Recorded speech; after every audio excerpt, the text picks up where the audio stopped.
sufficient reasons for separate questioning apart from the prosecution's examination in chief. Your Honor, in our view, the Mr. Nduetu, the legal representative, has provided sufficient reasoning. In paragraph 10 of his filing, he did say that this witness who is on stand will give evidence which will touch upon overall interest of the victims, and this because his evidence may also assist the chamber arriving at truth. Your Honor, in our view, if you're honestly minded to grant our application, we will question this witness about the personal harm this witness and his family have suffered during the post-election violence, Your Honor. And his story is the part of that truth, Your Honor, the part of the whole truth that we hope that Your Honorable Chamber will ascertain at the end of this case. And we do acknowledge the fact that this witness is not a dual-status witness. However, Your Honor, in terms of the personal harm this witness has suffered, the fact that this witness didn't register with the relevant database that we have doesn't erase the fact that he has suffered. It doesn't invalidate the pain he has experienced, Your Honor, during the post-election violence. And in our view, Your Honor, in this regard, the victim registration process is a matter of formality. Indeed, Your Honor, his accounts are representative of the personal stories of thousands of other victims who have suffered enormously during this violence, Your Honor. And the second question is, we gathered that from the Sun Defense response that common legal representative didn't provide an outline of areas for examination, Your Honor. But, Your Honor, we submit that if you have read carefully his latest filing, he did say that he wished to examine these witnesses along the similar lines that he examined prosecution witness P0536. In this way, Your Honor, he was referring to his early application that he made September of this year, where he applied, Your Honor, with Your Honorable Chamber to question some 5 dual-status witnesses. I have provided in advance a hard copy of that application, Your Honor. In that application, especially at paragraph 3, the legal representative lists more than a dozen of areas that he would wish to question dual status, at the same time non-dual status witnesses. In principle, all those areas will relate to the personal harm that either dual status or non-dual status witness have suffered personally. Your Honor, throughout the prosecution's examination in chief, we have carefully observed the conduct of the questioning, and the prosecution did ask some questions that we were initially planning to ask. So if you are honest in mind to grant the application, we will leave out those questions. But there are the important areas that we wish to cover, which hadn't been sufficiently covered by the prosecution. Your Honor, my last 2 points. We would like to assure you that we will not ask repetitive questions, and our questions will solely relate to the personal harm this witness has suffered, and his family as well, and maybe some other issues which may impact upon the prospective reparation awards, Your Honor, if such awards are given to the victims at the end of the case, if, of course, the accused persons are found guilty. But lastly, I would like to conclude that, Your Honor, we will not take any longer time frame than that which is already had been given to the prosecution. We would need maximum 1.5 session, and we will try our best to finish it in 1 session. And we believe that granting our request will not unduly burden the proceedings and will not make it difficult for the testimony of this witness completed in a short time frame of this session, Your Honor. This concludes our submission, and if you honestly need further information, we would be willing to provide. Thank you. Thank you very much. Mr. Katwa, you already made your submissions in writing. Do you wish to add anything else? With your permission, Mr. President, just 3 things. Can you do that in 1 minute? Yes, Mr. President. Okay. The first one is that we maintain the arguments we made in our filing. The second one, Mr. President, is that our filing was made before the prosecution conducted their conducted the evidence in Kyiv. And it is our submission that the evidence that was led by the prosecution covers even the areas that the victims' counsel intended to elicit. And for those reasons, Mr. President and Your Honors, we maintain that allowing the victims' counsel to ask questions to the witness will actually unduly burden the proceedings. Thank you, Mr. President and Your Honors. Mr. Alexandra, you will take the submission? Yes, Your Honor, please. Your Honor, we are, in fact, happy to leave it in the hands of the Chamber, but we just have a few observations to make. And firstly is that this is not a dual status witness, and perhaps cognizant of this fact is what led Mr. Omofade, we say, to sufficiently examine the witness on issues which the Counsel for Victims wishes to now ask questions on. And Your Honor, when it comes to balancing the interests before this Chamber, and we're looking at whether or not this witness should be allowed to go home this weekend, or whether to remain here and to be asked questions for another 1.5 session, which we say have been sufficiently covered, we submit that the balance, I think, lies in favour of the witness going home, Your Honour. But ultimately, we are happy to leave it in the hands of the Chamber. Thank you. Mr. Steinberg? Thank you. Very briefly, Your Honour. As we've said previously, the prosecution is generally in favour of encouraging the participation of the victims and the victims' representatives, provided sufficient interest has been demonstrated.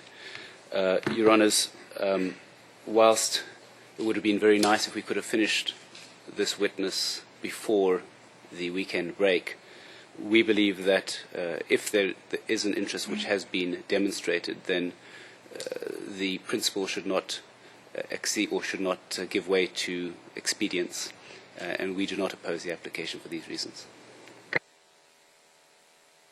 Your Honours, perhaps if I can just add to that, to the extent that the issues have already been covered to some extent by the prosecution, I would have thought that 1.5 sessions might be a little bit excessive, and I wonder whether my learned friend wouldn't be able to cover the matter in slightly less time than that.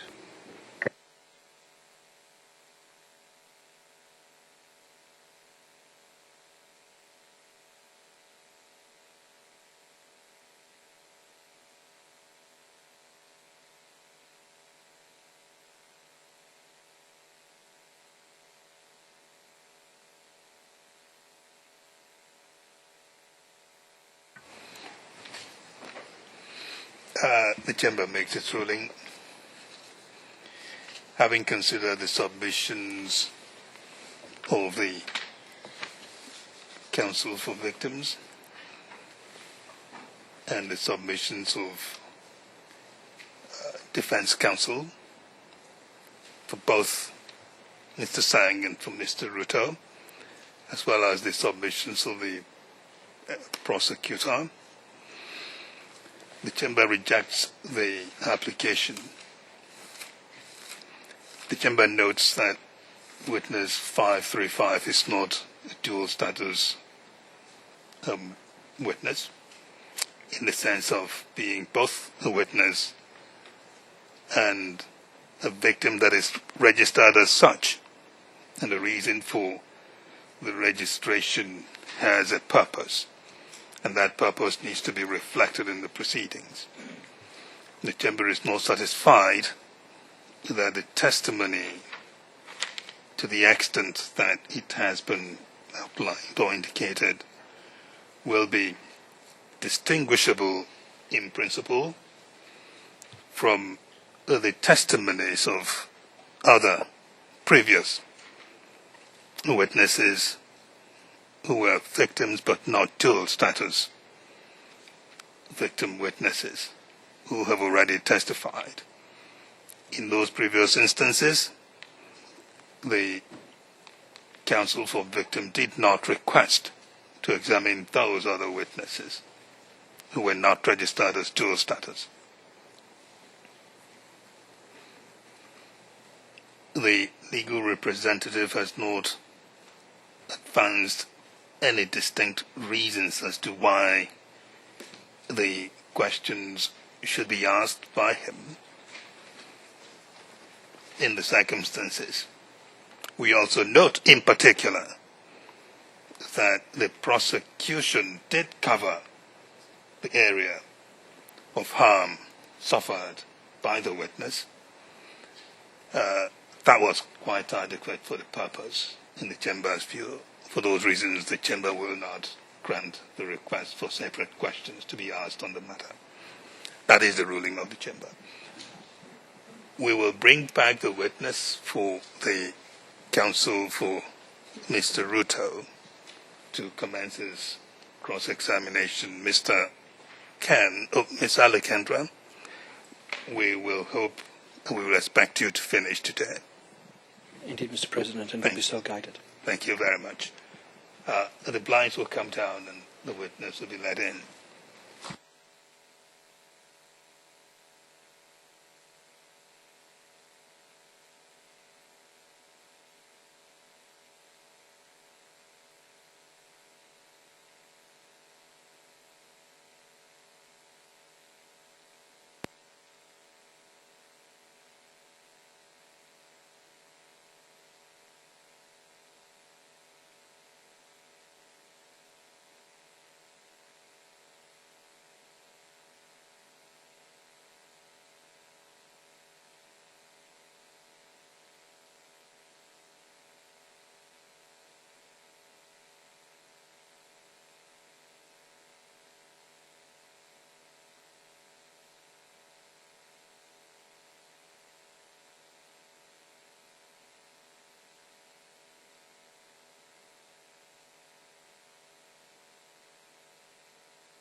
Nous sommes en audience publique. Court officer, we are in open session, Your Honour.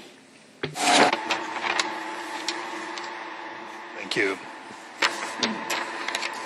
Witness, welcome back. The prosecution counsel has finished asking you his questions. It is now the turn of counsel for Mr. Ruto to ask you questions in cross-examination. I wish to refresh my advice to you given at the beginning of your testimony. For you to listen carefully to the questions, make sure you understand them before answering. If you do not understand the question, please indicate that you do not understand, as you have been doing, by the way. Also, try not to guess at answers to questions. Answer questions that you know the answers to. There's nothing wrong with somebody not knowing something. Just keep that in mind. So with that out of the way, Mr. Khan, is that you or is that Ms. Alekandra who will lead the questioning? Your Honour, with the court's leave, it will be myself. All right, please proceed. Witness, my name is Kareem Khan, and I represent Mr. Ruto, who sits behind me.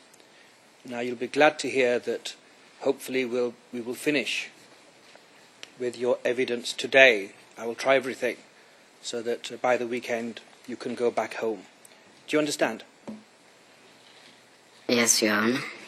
And Your Honour, I know we have people in the gallery, but just for literally 1 minute, if we could go into private session. A private session then.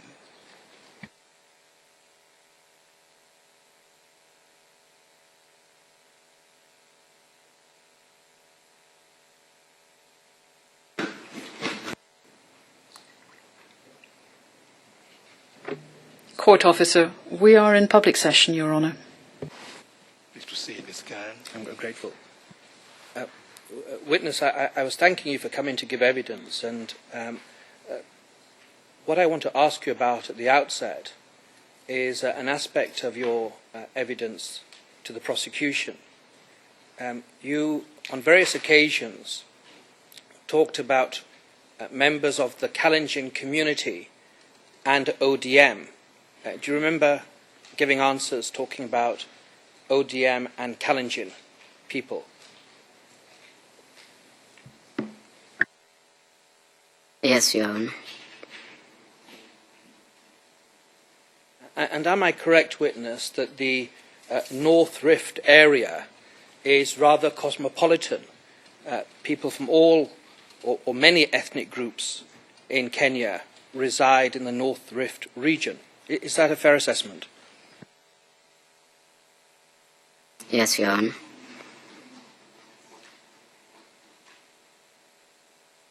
And witness, going to the 2007 elections, it's correct, is it not, that those elections were vigorously contested by the various parties in Kenya?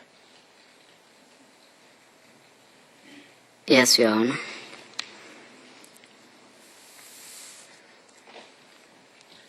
Now, you talked a little bit about the ODM, the Orange Democratic Movement, that was led by Honourable Raila Odinga.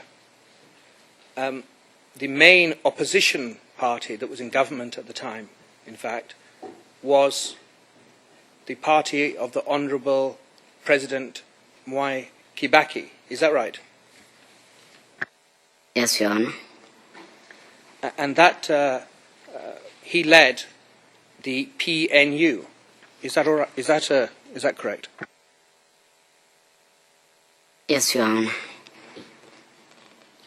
And the PNU party in the North Rift area contained many Kalenjin people, didn't it? Yes, Your Honour. For example, sir, the PNU the PNU candidate for the Eldoret North constituency was Mr. Jonathan B. Is that right? Yes, Your Honour. Mr. B was and is a member of the Kalenjin community, correct? Yes, Your Honour.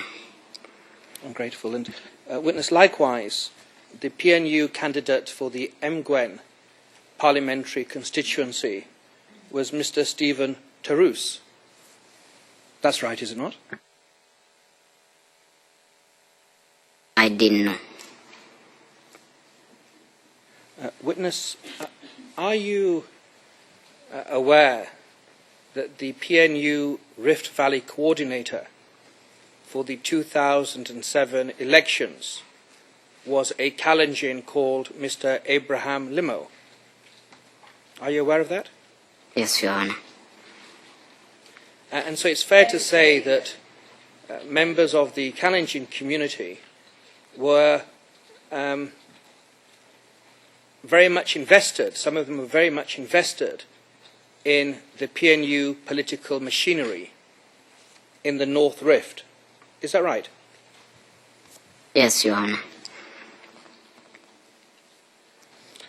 And of course, we know that, witness, that you lost property and that there was a lot of suffering from members of all communities in Kenya in 2007.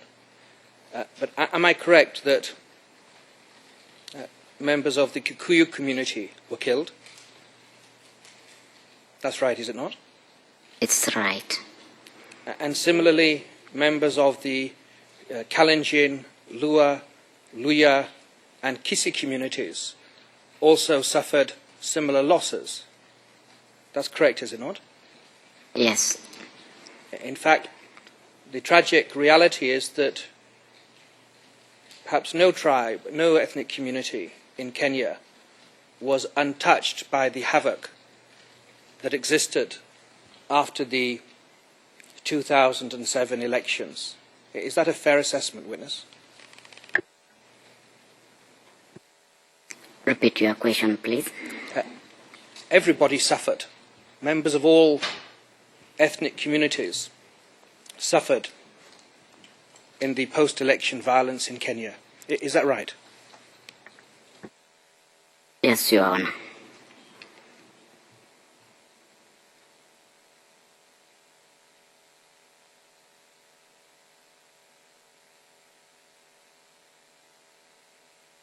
And witness, you described at one of the roadblocks that you encountered, that you described to the court. Counsel, before you proceed, I noticed you're leaving the area of the last line of inquiry.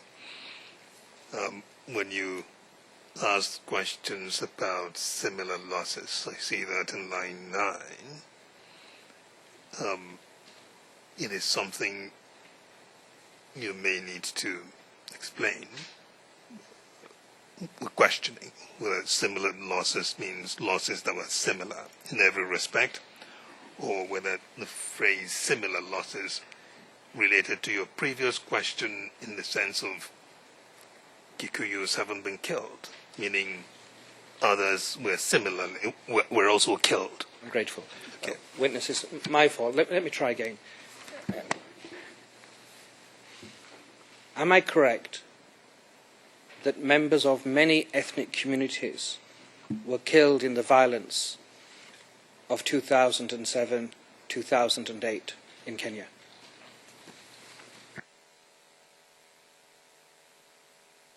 Correct, Your Honor. And members of this wide diversity of communities in Kenya also suffered property damage and displacement. One question at a time. Witness, in the North Rift area, many people from all communities were displaced. Is that right? Yes, Your Honor.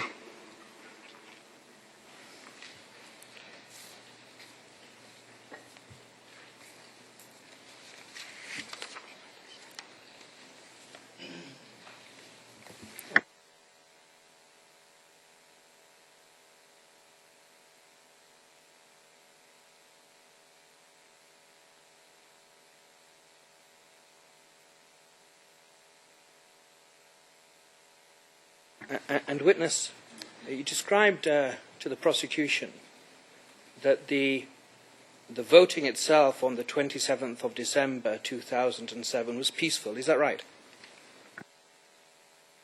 Yes, Your Honor. You described a scene where communities had been living in peace, although tension increased in 2007 up to the elections. Is that a fair assessment of what was taking place in the North Rift and the area you lived? Yes, Your Honor. Now,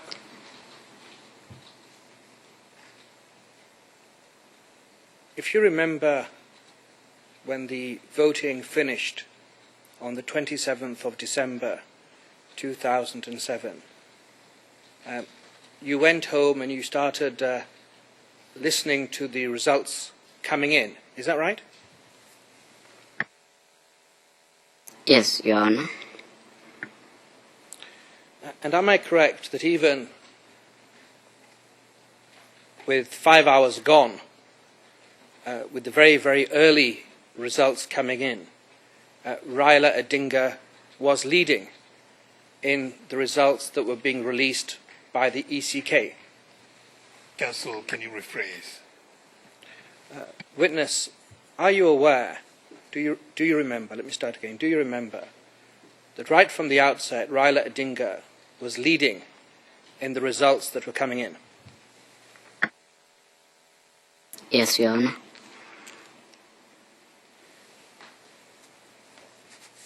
And witness, I have videos if we need to get there, but do you remember that the day after the elections, on the 28th of December, by 5 p.m., Raila Odinga was leading, in fact, by almost 1 million votes.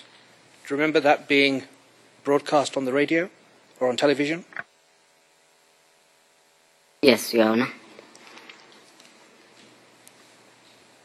And on the 29th of December, by midday, Raila Odinga was still leading, although by this time the lead had reduced to 300,000 votes. Do you remember that? Yes, I do remember. So it did come as a surprise, did it not, when the final presidential results were announced, proclaiming the Honourable President Kibaki as the victor. It was a surprise to many people. Is that right? Yes, Your Honor. And witness, you gave evidence that some of the anger and the emotion that you saw was accompanied by people saying, effectively, this cannot be right. Raila Odinga was leading. Is that right? Yes, Your Honor. Witness, do you remember the 2002 swearing-in ceremony of President Kibaki? Do you remember ever seeing any of that? I do, Your Honor. And witness, did you manage to see the 2007 swearing-in ceremony of the Honourable His Excellency President Kibaki? Yes, Your Honor. And witness, am I right that you also had the opportunity to see the swearing-in ceremony of President Uhuru Kenyatta and the Deputy President, Mr. Ruto, just this year? Yes, Your Honor. Is it correct, witness, that there was a huge difference between the 2013 and 2002 swearing-in ceremonies for those presidents and what took place in 2007? It's a very... It's a complex question. You will, even for me too, I think I know what you're trying to say, but we have a witness understand that we have to care about his own understanding of it. Grateful. Especially one that has been answering your questions uniformly in the positive. Think about rephrasing that. And by the way, at some point in this case, because this is for us, not just for the witness, the argument has been asserted by questioning repeatedly previous witnesses and now this one, that the final result was a surprise.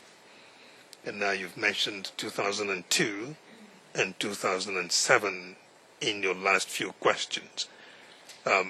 I suppose that at some point we will be hearing evidence of the result trends in 2002 and 2013, in the sense that whoever was declared the winner was always the winner from day one, so as to create that difference that happened, or accentuated rather, in 2007. Indeed, Your Honour, we'll bring a witness if we get to that stage to explain those issues. Witness, thank you for bearing with me. What I'll do, if you agree, is that I'll show you a video and then I'll put some questions and hopefully things will become clear. Your Honour, with the court leave, we will play Ken-D09-0026-0003. It's not very long, but I think it should be watched in full. So, witness, if you could be so kind as to look at your screen, and hopefully we'll play the video very shortly.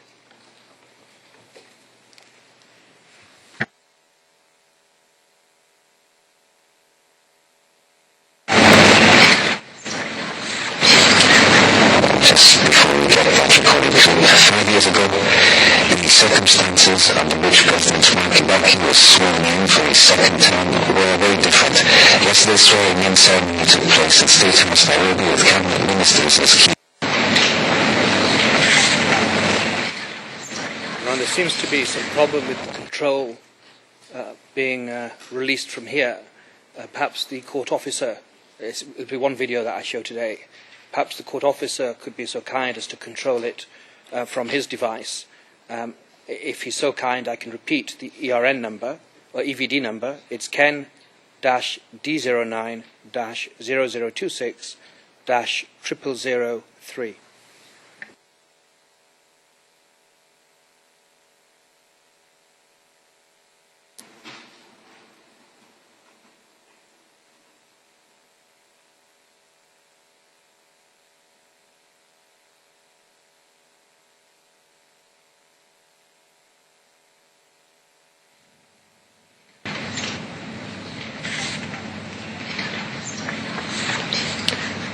Just before we get that recorded clip, 5 years ago, the circumstances under which President Kibaki was sworn in for his second term were very different. Yesterday's swearing-in ceremony took place at State House, Nairobi, with cabinet ministers as key guests. Many of the ministers lost the parliamentary contests. 5 years ago, President Kibaki was sworn in a euphoric and charged atmosphere. Uhuru Park was packed with a united crowd of Kenyans celebrating what was termed as second liberation. It was Kibaki's day. Smooth sailing as his newly acquired presidential motorcade smacked its way into the city from his Muthaiga home. Kenyans, through a combined force of the then NAC summit, unanimously, so to speak, endorsed his victory. His main challenger in this year's general election, Raila Odinga, was standing by his side. This time round, Raila could only grumble and, with bitterness, watch from a distance as he thinks about his next options. Most Kenyans have chosen to monitor events from home, fearing being caught up in skirmishes that have rocked the country since the election day. The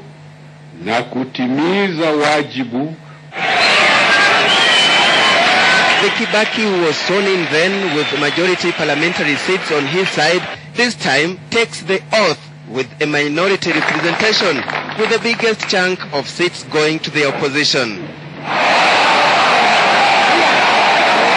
While it was Moi facing the wrath of Kenyans on this day in 2002, this time round it appears to be Kibaki's turn, going by the reaction of members of the public and the opposition amid rigging allegations leveled against the government. Government supporters have, however, dismissed the allegations. Kibaki then enjoyed overwhelming support of the entire country. Uhuru Park was packed with dignitaries from different parts of the world. This time round, the ceremony was exclusive at State House, devoid of euphoria. Alex Chamada, KTN. Perhaps the screen can be kept on for a moment on the last frame. Witness, you've been shown a TV report from 2007 that was aired on the Kenyan television channel, and it showed flashbacks to the 2007 inauguration of the first term of President Kibaki. Did you see that? 2002.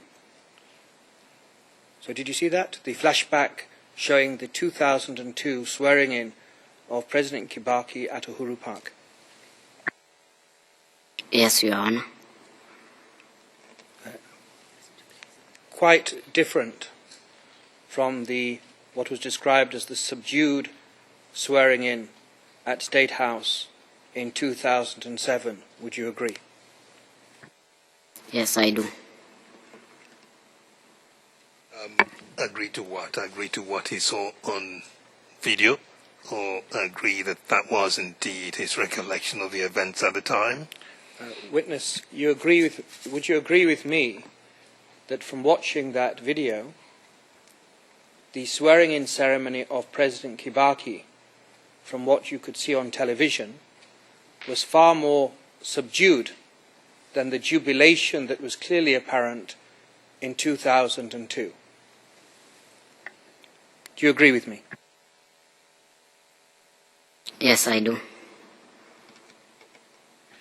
Witness, can you see right at the... If we could play, the tape, just let it run for a moment. I'm looking at the banner, Witness, at the bottom of the screen. And if you can just stop there. Witness, do you see there, sometimes it's called the ticker tape, or the banner at the bottom, it says in red, briefs, and then government, Raila Ruto have not been arrested. Can you read that, Witness?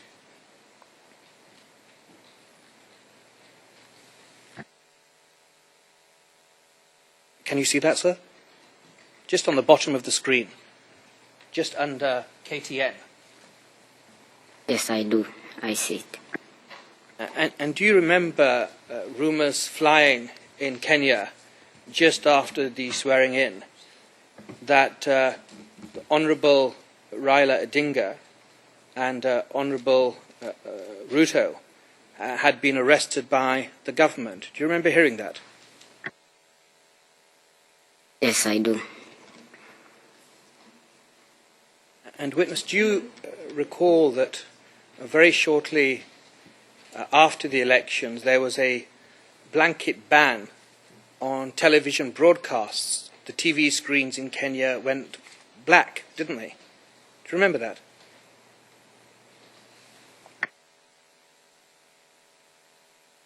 Yes, I do remember. Would you agree with me, sir, that the environment generated at that time massively escalated the tensions that existed in the country? Yes, Your Honor. And Witness, do you recall hearing reports from international observers and diplomats like the ambassador of the United States of America to Kenya and the European Union expressing significant concern with what were termed widespread irregularities in the election process? Do you remember hearing people complaining along those lines?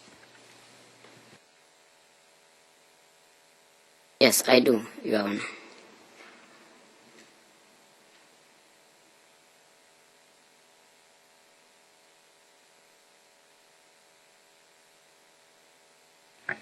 And Witness, do you remember hearing reports that in different parts of Kenya, that AP officers had been accosted and attacked by civilians because of suspicion that they were transporting ballot boxes stuffed with fake ballot papers. Do you remember that? AP officers? AP officers, indeed. What is that? Witness, is it correct? I'll put it in this way. An AP officer is an administrative police officer. Is that right? Yes, Your Honor. And do you recall at the time seeing on the news various reports that AP officers in different parts of Kenya had been accosted, sometimes attacked, and indeed killed on occasion, because they were suspected of ferrying stuffed ballot boxes? Is that right? Yes, Your Honor. And it was believed that the stuffed ballot boxes that they were ferrying were stuffed in favour of the Honourable President Kibaki. Is that right? Yes, Your Honor. So, witness, we have an environment, do we not, in the immediate aftermath of the elections, where tension was high and rumour was spreading like wildfire. Is that a fair assessment? There was a lot of rumour about what lay in store. Pardon your question, please. Did you recall that in the period of the violence, let me put it differently, that during the violence in Kenya, there were many rumours that were flying about. A lot of guesswork. Yes, Your Honor. Indeed, are you aware that perhaps even on SMS there were all kinds of rumours that the Mungiki were going to enter the field, so to speak, and engage in violence? Did you hear about that? Whose SMS? Witness, did you ever hear that there were SMSs that were making the rounds, so to speak, saying that Mungiki were moving into the North Rift area? I'm not sure of.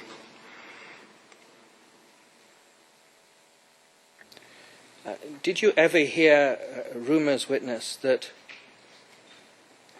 Mungiki, members of the Mungiki gang, were going to take part in attacks against non-Kikuyus, including the Kalenjin?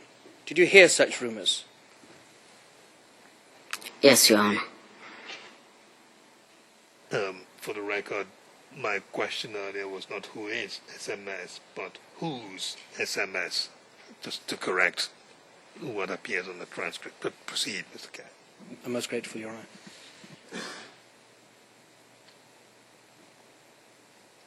Honor. Witness, you voted in the elections, did you not? I voted.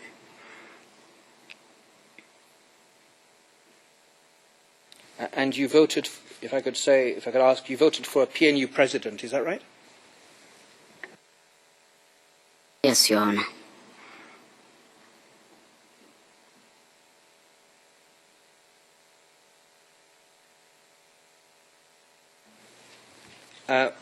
And witness, do you recall the candidates that stood for election in Eldoret North?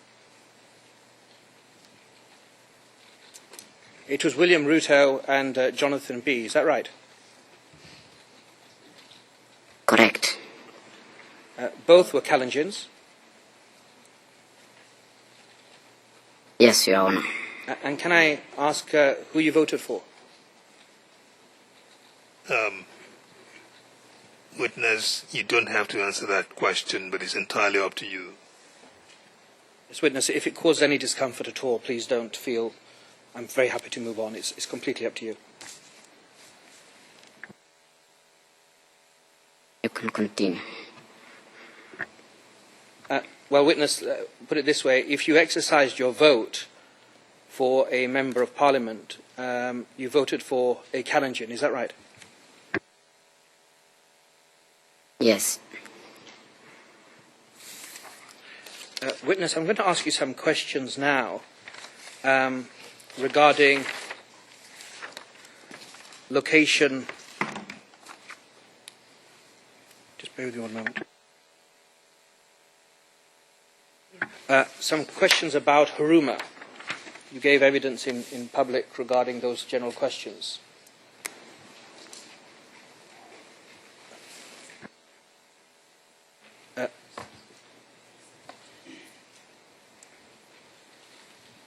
Witness, are you aware of how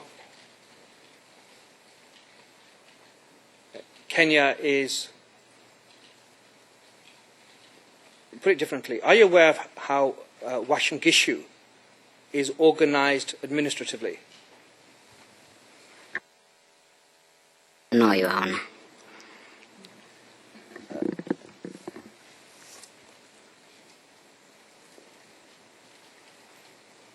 Is it correct that Uasin Gishu is organized into 3 main districts? Your Honor, I have to object. He said he's not aware of how it's organized. Your Honor, I did hear the answer, but of course I'm entitled, I think, with your leave, to continue. Objection is overruled. Proceed. Witness, have you heard of the Eldoret North District of Uasin Gishu? Have you heard that phrase, that term? Eldoret North District. No, sir. Witness, have you heard the term Eldoret East District?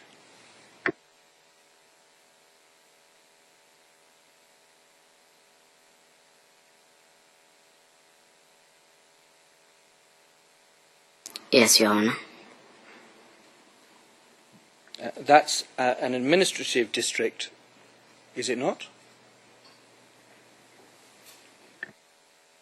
Yes, Your Honor. And it's a district of Uasin Gishu, am I right?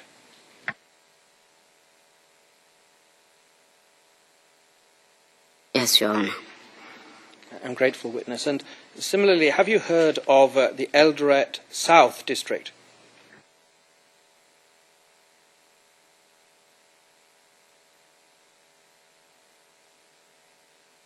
Yes, Your Honor.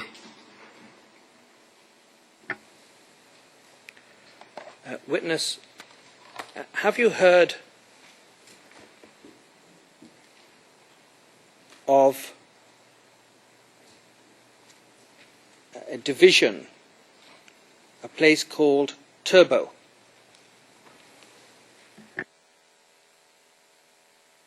The last word I didn't heard. Have you heard of the Turbo Division in Uasin Gishu? I could like you to pronounce that word correctly. I'm not getting. Tarbo, perhaps. It's spelled Turbo, but please forgive my terrible pronunciation if it's different. Yes, Your Honor. So sorry. You've heard of that place? And have you heard of a place called, a division called Soy? Yes, Your Honor. Similarly, Moiben, M-O-I-B-E-N, Moiben. Yes, Your Honor. Just 3 more, witness. You've heard of the Kapseret Division? Yes, Your Honor. A division called Kesses, K-E-S-S-E-S, Kesses. Yes, Your Honor. And finally, witness, a division called Ainabkoi, A-I-N-A-B-K-O-I.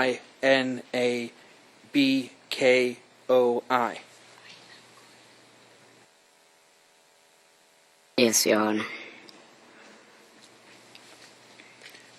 Am I correct, witness, that these divisions form part of the organizational structure in the districts of Uasin Gishu? They are... Mr. President, I still have to object. He has said he doesn't know how it is organized, and counsel is repeatedly putting this assertion to the witness. Overruled. Proceed.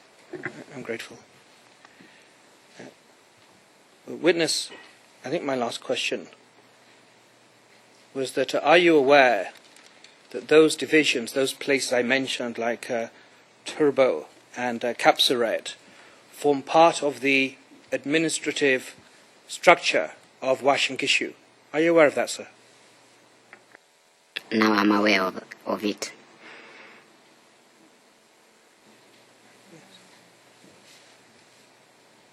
Have you heard those places, those divisions being used when people are talking about the organization of government, so to speak?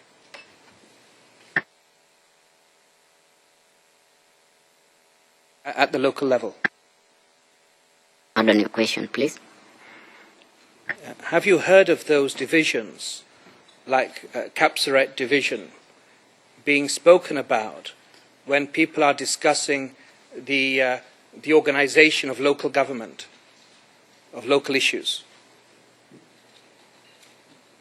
Yes, Your Honor.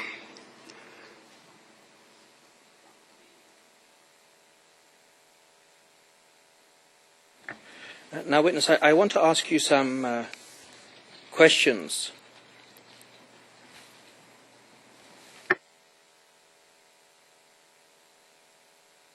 Witness, I want to ask you some questions regarding the Turbo division.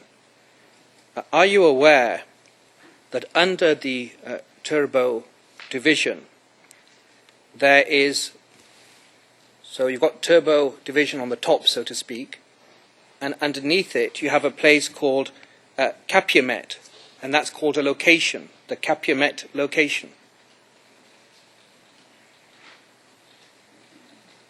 Are you aware of such a location? Yes, Your Honor. And have you heard that beneath the KenyaMOJA location is a sub-location called Kapsaos, K-A-P-S-A-O-S. Kapsaos. Hold that question. Hold it, please. Let us first establish that the witness's last answer, because I see that you asked a multiple question in there. Are we talking about his awareness of a particular location called KenyaMOJA? Was that it? Your Honor, I was seeking to... Or its relationship with another administrative unit? That's the double-edged, the double-barreled question. So let's settle it, strip it down. I'm grateful. Witness, let me try again. You know a place called KenyaMOJA. That's right, is it not? Yes, Your Honor. Are you aware that there is a location called KenyaMOJA, that there's an administrative area called KenyaMOJA, which is within the Turbo division? Are you aware of that, witness? And, Mr. President... And Your Honor, sorry, before my learned friend interrupts, I will say this is an issue of importance.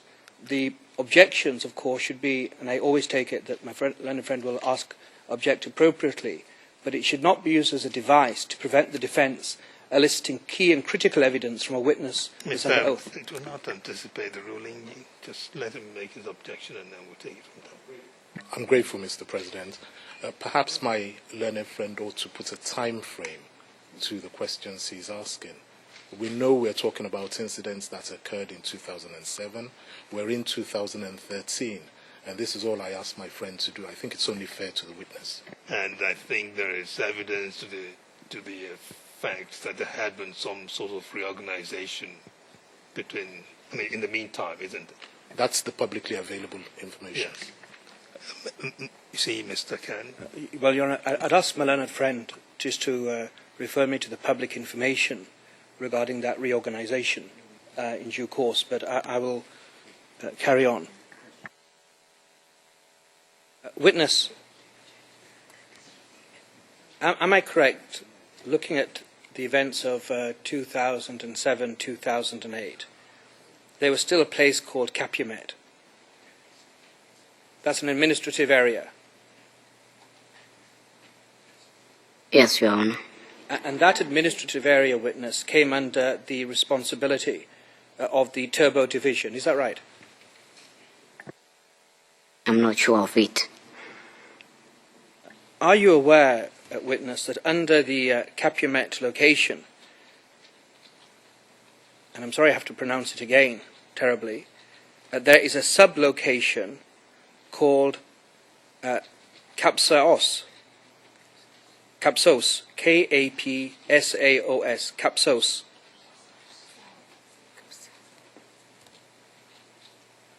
Yes, Your Honor.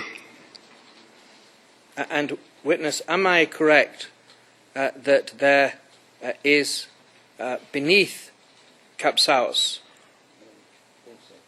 Your Honor, sorry, bear with me a moment. Mr. Keegan Katwa, you can help your friend with some of the pronunciations, I'm sure. I could, Mr. President. I think the word should be Kapsaos, Mr. President. Your Honor, my learned friend is having far too much fun watching my terrible pronunciation. But witness, under the Calumet location, there's two sub-locations called Haruma and Kapsaos. Is that right? Yes, Your Honor. And there's a place called Malini, which is under Kapsaos. Yes, Your Honor.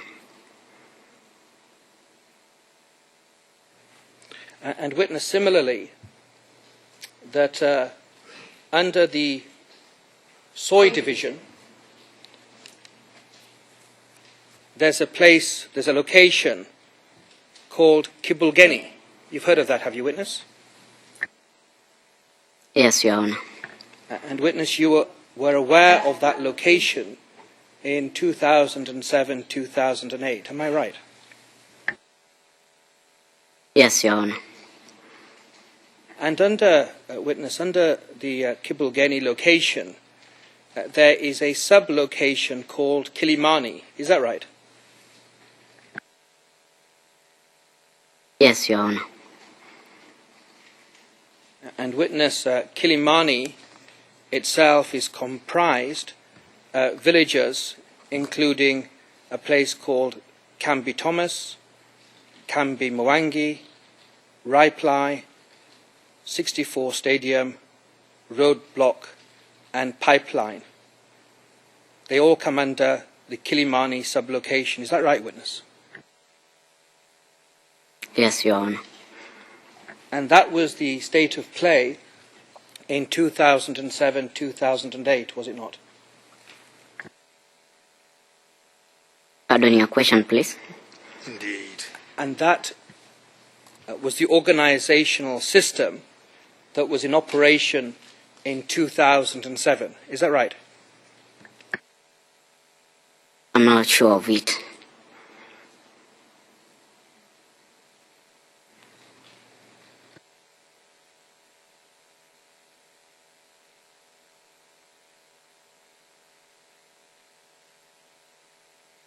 Witness, are you aware yourself of any change to the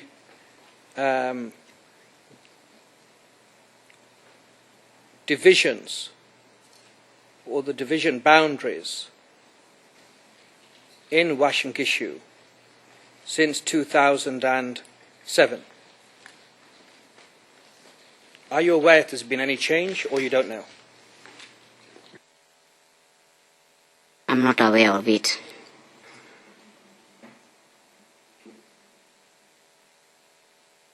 So you're not aware there's been any changes? Yes, Your Honor. I'm most grateful.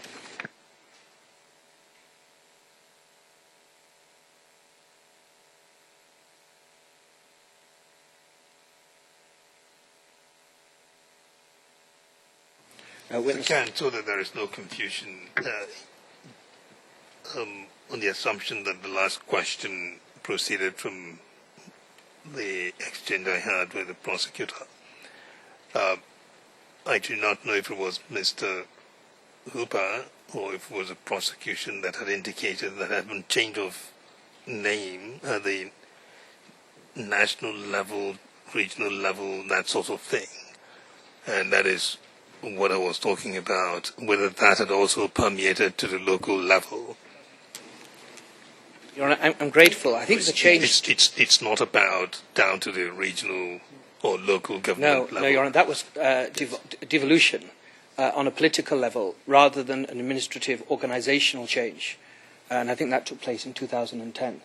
Yeah, and the point was we do not know whether that had affected other things. So that was why it was important to put a time to your questions to the witness concerning these administrative divisions at a local government level. Yes, Your Honor, and I can say, my learned friend will contradict me, there's no evidence that there's been any change since 2007 on the local administrative structure that I've already detailed.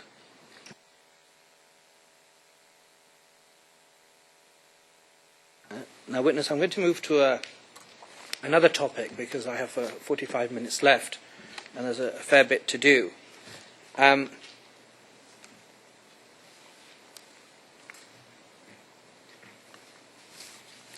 going to talk firstly about, if you look at the paper, sir, that the prosecution gave you, number 6, do you see the individual named at number 6?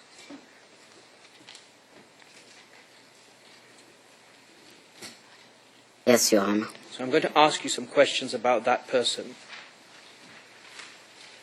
And I think for that, at first instance, I would need to go into private session for a few minutes, Your Honor. Private session. Do you have any indication of how many minutes? Your Honor, I hope 3 or 4 minutes. All right. I'll do my best anyway. We'll go to private session then.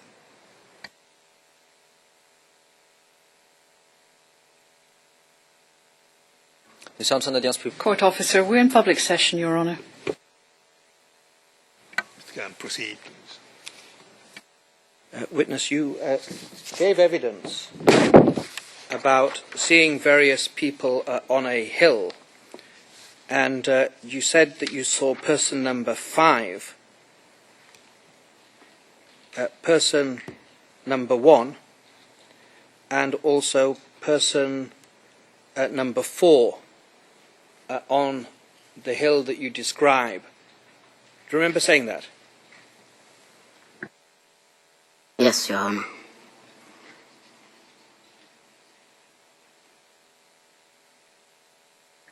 What was your distance from these people, witness? How far were you?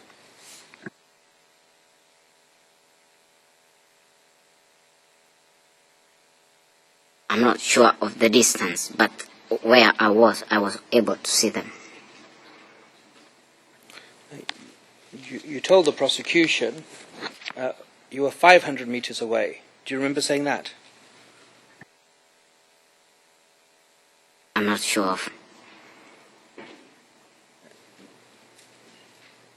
You say that the people on the hill that were around the 3 individuals I've just referred to were armed with bows and arrows. Is that right? Yes, Your Honor. So it's fair to say you were at least an arrow shot away from these people. Is that right? No, Your Honor. You were closer than an arrow shot away. No, Your Honor. Were you further away than an arrow shot away, witness? Yes, Your Honor. What's the distance of an arrow shot? Your Honor, just coming to that. Witness, it's correct, is it not, that a Kalenjin bow can shoot quite a distance? I'm not sure of how distance can go.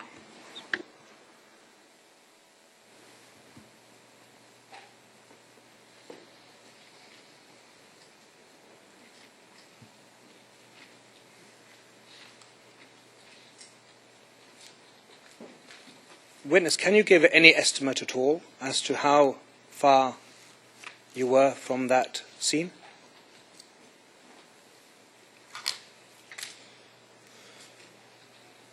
You said 500 meters to the prosecution when you were interviewed, but what assessment would you give now? Can you give an assessment? Just to correct the record, and I know it must be a mistake by my learned friend, this isn't the incident that he described with 500 meters. And I'm just correcting my learned friend. Witness, you couldn't hear the three individuals speak from where you were, could you? Yes, Your Honor.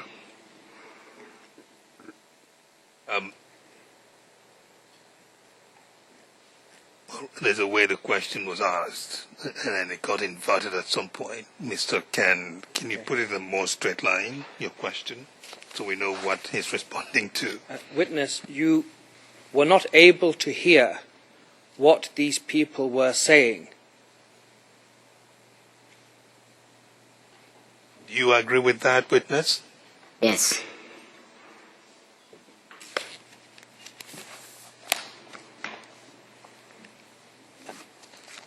And am I right that you recognized their shape?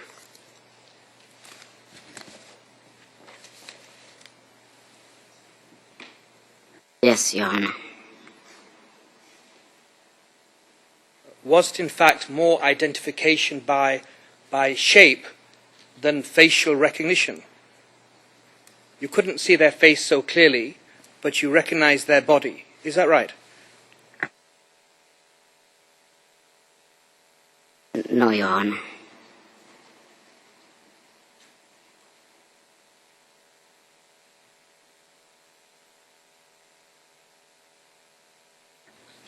You say that... Sorry.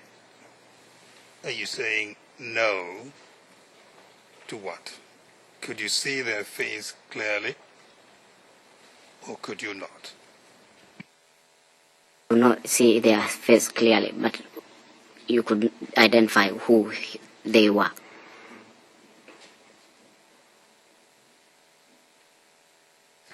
And you told the prosecution earlier, you told the court, I should say, earlier, that you thought that person number 4 was a leader due to that person's position, the position that person held. That's why you thought he was a leader. Is that right? Pardon for your question, please.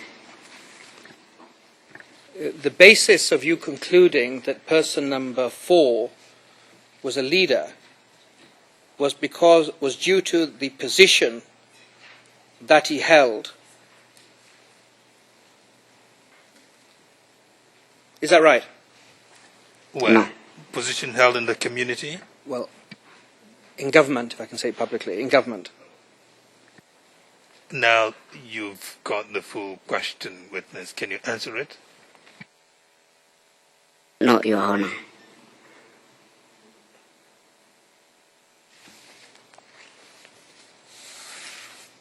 And you say that you could also tell that this person was a leader because you could see him moving his hands. Is that right? By the signs of his hands. Is that why you concluded he was a leader? Yes, Your Honor. Your Honor, if you go into private session, please, for 5 minutes, I hope. Private session. I'm looking at the clock. So, and you did make a request about some submissions you said you wanted to make before we adjourn for the week, for the session, that is. Mindful of the clock. Let's go to private session.